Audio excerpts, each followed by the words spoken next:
Welcome back to our channel. Perkenalkan, nama saya Muhammad Nova Adli, prodi jurusan Administrasi Niaga, Politeknik Negeri Medan.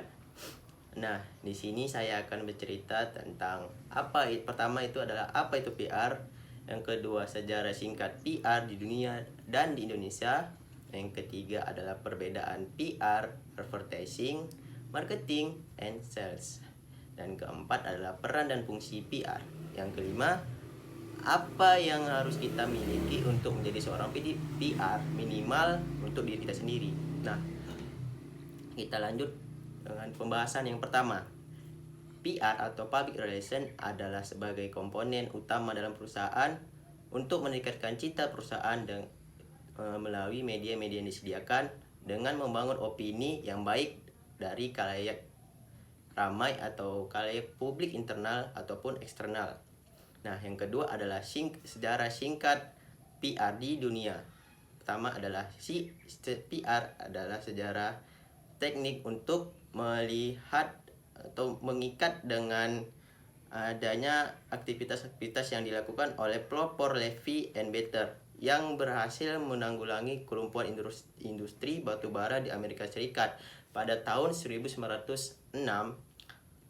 Dan atas upayanya ini, Levy and Better dinobatkan sebagai the father of public relation.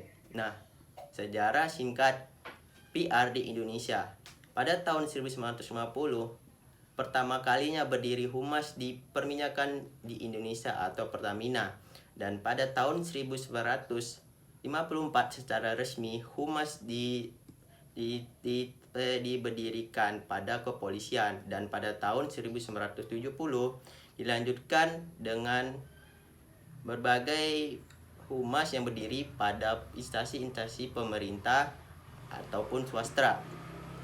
Nah, yang ketiga adalah PR adalah strategi perusahaan untuk menciptakan opini yang baik pada publik internal dan eksternal dengan media-media yang disediakan, antara lain adalah media massa, elektronik, dan sosial.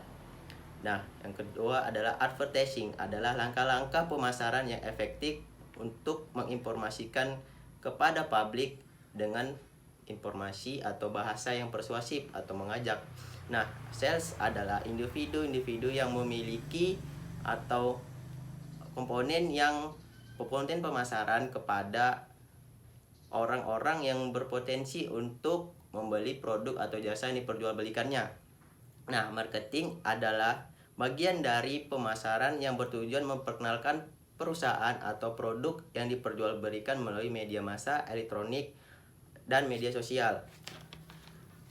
Nah, pembahasan keempat adalah peran dan fungsi PR. Pertama, peran PR menjadi penasehat ahli bagi manajemen. Yang kedua adalah fasilitator komunikasi, fasilitator proses pemecah masalah, dan keempat adalah teknisi komunikasi. Nah, fungsi PR.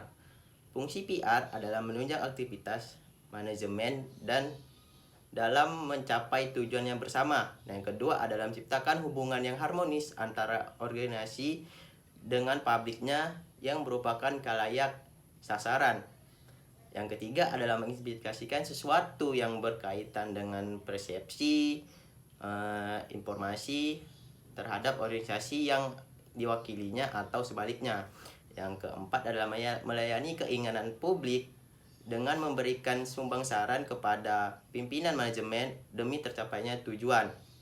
Nah, yang terakhir, yang kelima adalah menciptakan komunikasi dua arah dan timbal balik dan mengatur arus informasi, publikasi, dan pesan dari publik ke organisasi dan begitu sebaliknya demi tercapainya citra yang positif.